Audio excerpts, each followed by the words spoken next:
বিসমিল্লাহির রহমানির রহিম। প্রিয় দর্শক শ্রোতা, আমাদের নতুন স্বাধীন বাংলাদেশে আমাদের অন্তর্বর্তীকালীন সরকারের নেতৃত্বে একটি গণতান্ত্রিক রাষ্ট্র সংস্কারের প্রক্রিয়া শুরু হয়েছে। এই গণতান্ত্রিক রাষ্ট্র সংস্কারের জন্য দেশের সমস্ত বুদ্ধিজীবী এবং শিক্ষাবিদ এবং বিভিন্ন পেশাজীবীরা নানা রকম মতামত পেশ করছেন। আমি এই ব্যাপারে আমার ক্ষুদ্র একজন মানুষ হিসেবে আমার একটি মতামত আমি ব্যক্ত করতে চাই। একটি পূর্ণাঙ্গ গণতান্ত্রিক রাষ্ট্র প্রতিষ্ঠা করতে হলে আমরা রাষ্ট্রবিজ্ঞানের বিভিন্ন অধ্যয়ন এবং পৃথিবীর বিভিন্ন রাষ্ট্রের গণতান্ত্রিক চারিত্রিক বৈশিষ্ট্য আমরা দেখে যেটা বুঝতে পারি সেটা হচ্ছে প্রাদেশিক সরকার ব্যবস্থা, অর্থাৎ দ্বিকক্ষ বিশিষ্ট সরকার ব্যবস্থা চালু করা অত্যন্ত প্রয়োজন। আমেরিকা বা ভারতে দিনের ভোট রাতে বা রাতের ভোট দিনে করা কখনই সম্ভব না। কী কারণে সম্ভব না? এই প্রাদেশিক সরকারের একটি বড় মুখ্য কারণ।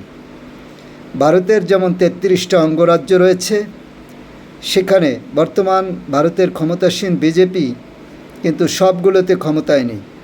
ধরেন বাংলাদেশের পার্শ্ববর্তী যে পশ্চিমবঙ্গ, এই পশ্চিমবঙ্গ কিন্তু এখানে তৃণমূল কংগ্রেস ক্ষমতায়, মমতা ব্যানার্জি।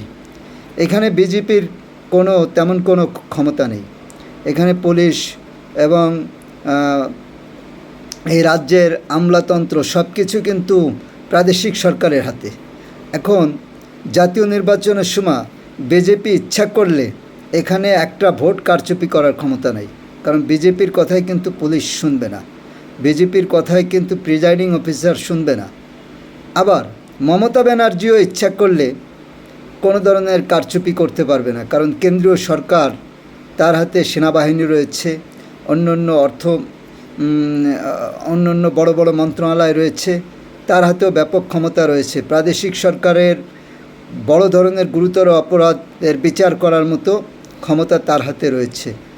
যে কারণে প্রাদেশিক সরকারও ইচ্ছা করলে কেন্দ্রীয় সরকারের কারণে, কেন্দ্রীয় সরকার সেখানে পাহারাদার হিসেবে কাজ করে, প্রাদেশিক সরকার ইচ্ছা করলে ভোট কারচুপি করতে পারে না।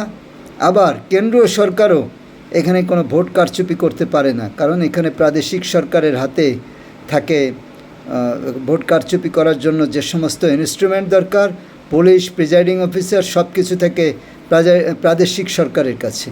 যে কারণে এই দেশে শুধুমাত্র হয়তোবা সে ইচ্ছা করলে তার বিজেপি যে প্রদেশগুলোতে ক্ষমতা আছে সেখানে কিছুটা কারচুপি হয়তো করতে পারবে, কিন্তু সেক্ষেত্রে দেখা গেছে যে সে যদি তার বিজেপির ক্ষমতাধর কোনো প্রদেশে কারচুপি করে আর সেই খবর যদি ছড়িয়ে পড়ে, তাহলে তার বেশিরভাগ প্রদেশে যেখানে সে ক্ষমতা নেয় ওই প্রদেশগুলোতে তার প্রভাব পড়বে, তাতে হিতে বিপরীত হওয়ার সম্ভাবনাই বেশি। এই কারণে সেম আমেরিকাতেও 51টি প্রদেশ রয়েছে, সকল প্রদেশে কিন্তু কেন্দ্রীয় সরকার ক্ষমতা নেই। দেখেছে বিরোধী দলের সরকার রয়েছে, অন্য আঞ্চলিক রাজনৈতিক দলের সরকার রয়েছে বিভিন্ন প্রদেশে, এবং প্রদেশগুলো অনেক ক্ষমতাধর। ওই সকল প্রদেশের গভর্নরের হাতে পুলিশ এবং অন্য ইনস্ট্রুমেন্ট। সেখানে কেন্দ্রীয় সরকার ইচ্ছা করলে কোনো রকম ভোট জালিয়াতি করার ক্ষমতা নেই। এই কারণে যে সমস্ত রাষ্ট্রে প্রচুর প্রাদেশিক ব্যবস্থা রয়েছে, অনেক প্রাদেশিক প্রদেশে আলাদা আলাদা সরকার থাকে, প্রাদেশিক সরকার বিদ্যমান, সেখানে কিন্তু কেন্দ্রীয় সরকার ইচ্ছা করলে ভোট কারচুপি করে একটা অন্যায়ভাবে ক্ষমতাকে কুক্ষিগত করার কোনো সুযোগ নেই। এখানে গণতন্ত্রের অন্যতম পাহারাদার হচ্ছে প্রাদেশিক সরকার ব্যবস্থা, অর্থাৎ দ্বিকক্ষ বিশিষ্ট সরকার ব্যবস্থা।